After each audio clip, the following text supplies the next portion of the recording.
అంటే ఇంటికాడ కూడా అప్పుడే 3 సంవత్సరాలు అయింది సార్ పోయి. ఊకుకే ఏమడుగుతాం సార్ వాళ్ళు నెలకి అమ్మ నార్మల్ మాదే మిడిల్ క్లాస్ కూడా అనం మనం. ఊళ్ళలో మిడిల్ క్లాస్ అంటే చాలా తోపయి. మిడిల్ క్లాస్ కంటే ఇంకొంచెం తక్కువే. సో ఆ ఫ్యామిలీలో రోజుకొచ్చి నెలకి వచ్చేసి 5,000 10,000 పంపలేరు కదా సార్. ఆ టైంలో 3 సంవత్సరాలు అట్లా నాకు ఇచ్చిర్రు. నెల ఇడిచి నెల అట్లనే పంపిర్రు. కానీ తర్వాత నాకే అనిపించి రావట్లేదు ఏం రావట్లేదు పోదాం ఇంటికే పోయి ఉందాం.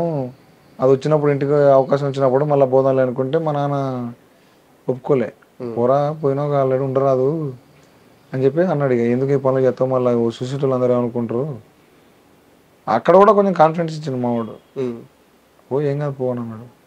అంటే ఇల్లందు నుంచి ఒక 30 కిలోమీటర్ల లోపలికి వెళ్తే మీ ఊరు పేరు చెప్తారు ఒకసారి. కొమరారం.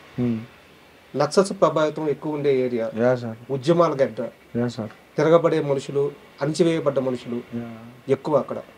అలాంటి ఒక నేపథ్యం నుంచి సినిమా అనే ప్రేమ ఎలా పుట్టింది? మా నాన్న సార్. మా నాన్న నేను అంటే చిన్నప్పటి నుంచి ఎందుకు మరి ఆ పిచ్చి మా నాన్న అంతకుముందు పాటలు మా ఇంట్లో బాగా టేప్ రికార్డులు ఏముంటుండేది పెద్ద డెక్కులు ఉండేవి. ఆ డెక్కులలో పాట వచ్చేది. సో అవి వినుకుంటా మా నాన్న కూడా చిరంజీవి గారి ఫ్యాను. ఆ ప్రభావం నాకు మీద పడ్డది. ఆ తర్వాత చిన్నగా పేపర్లలో ఏ సినిమా వచ్చినా దాని గురించి చదవటం. ఎవడన్నారా ఈ సినిమా హీరో ఎవడరా అంటే ఆ హీరో పేరు కాకుండా ఆ డైరెక్టరు, ఆ మ్యూజిక్ డైరెక్టరు, ఆ ఎడిటరు, కెమెరామ్యాన్, ఏమంటారు ప్రొడ్యూసర్ ఎవడు